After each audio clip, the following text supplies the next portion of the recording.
అందరికీ నమస్కారం. మన ఛానల్కు స్వాగతం.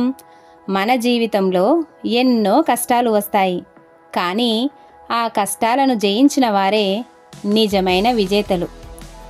ఈరోజు మీకోసం ఒక చిన్న కథే, కానీ ఎంతో గొప్ప ప్రేరణ తీసుకొచ్చే కథ. ఒక అమ్మ యొక్క కష్టం, పట్టుదల, విజయం గురించి ఈ కథ మీ హృదయాన్ని తాకుతుంది. మీరు చివరి వరకు చూడండి. ఒక చిన్న గ్రామంలో లక్ష్మి అనే అమ్మ ఉండేది. ఆమెకు 2 పిల్లలు. భర్త అనారోగ్యంతో పనిచేయలేకపోయాడు. ఇంట్లో ఆదాయం లేక చాలా కష్టాలు వచ్చాయి.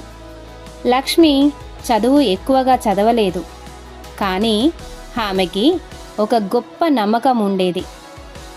పని చేస్తే దైవం కూడా సహాయం చేస్తుంది. ఆమె ఇంట్లో చేసిన పచ్చళ్ళు, వడలు అమ్మడం ప్రారంభించింది. మొదట్లో ఎవరూ కొనలేదు, కొందరు నవ్వారు కూడా. ఇది అమ్మడం వల్ల ఏం ప్రయోజనం అని అడిగారు. కానీ లక్ష్మి ఆగలేదు. ప్రతిరోజు ఉదయం లేచి శ్రమించి తన పని మెరుగుపరుచుకుంది. కొద్ది రోజుల్లో ఆమె వంట రుచి గ్రామమంతా ప్రసిద్ధి అయింది. మెల్లగా ఆర్డర్లు పెరిగాయి. ఆమె చిన్న వ్యాపారం పెద్దదైంది. పిల్లలు మంచి పాఠశాలలో చదవడం ప్రారంభించారు. ఒకరోజు ఆమె కుమారుడు అడిగాడు, అమ్మా, నువ్వు ఎప్పుడు ఎందుకు ఆగలేదు?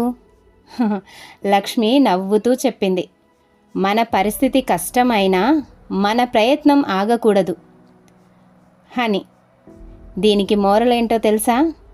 పరిస్థితులు మనల్ని ఆపలేవు, మనం ఆగితేనే అవి ఆగుతాయి అని సమాధానం చెప్పింది. ఈ కథ మీకు నచ్చిందని ఆశిస్తున్నాం.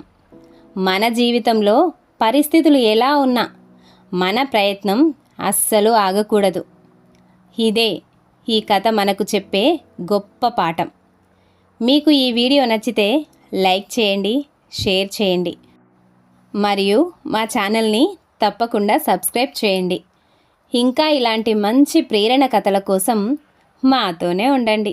ధన్యవాదాలు.